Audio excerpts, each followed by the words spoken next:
Nasa The Hague, Netherlands muli. Ngayon si Vice President Sara Duterte para bisitahin ang amang si dating Pangulong Rodrigo Duterte na nasa kustodiya ng International Criminal Court. Inalmahan ng bise ang pagtulong ng ating gobyerno sa mga gastusin para sa mga witness ng ICC. May unang balita si Marisol Abduraman.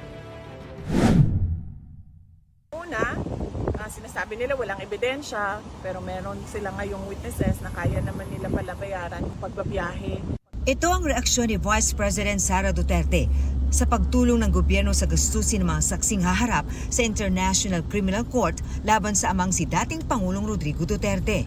Hinihingan namin ang reaksyon si Justice Secretary Jesus Crispin Remulla, pagaman dati na niyang nilinaw na ang ibibigay lamang ng gobyerno ay yung para sa seguridad ng mga saksi at hindi ang pagbiyahe patungo sa The Hague.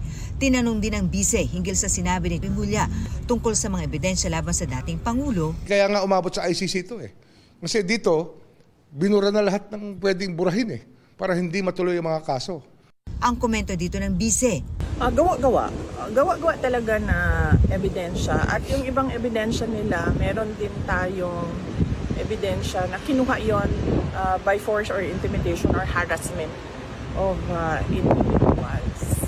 So, makikita din natin yun soon, very soon. Hiningan namin ng pahayag ang Justice Department kaugnay niyan. Nasa The Hague muli ang bise para dalawin ang kanyang ama na si dating Pangulong Rodrigo Duterte na hanggang ngayon ay nakakulong pa rin sa ICC. Ayon mismo sa VP, ilang araw siyang mananatili roon.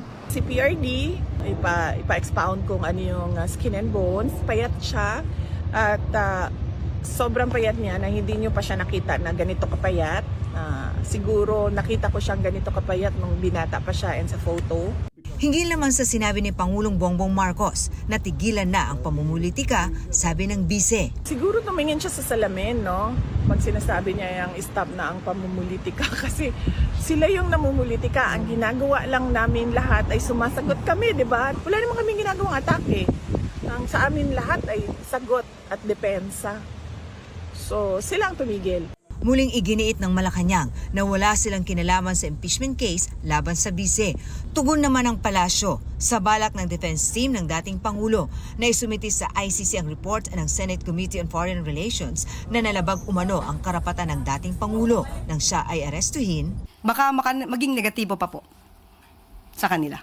Kung makikita po siguro ang pag-iimbestiga doon at makikita kung paano ito ginawa, siguro hindi naman po bulag ang ICC judges para makita kung ano ba talaga yung maaaring naging katotohanan dito.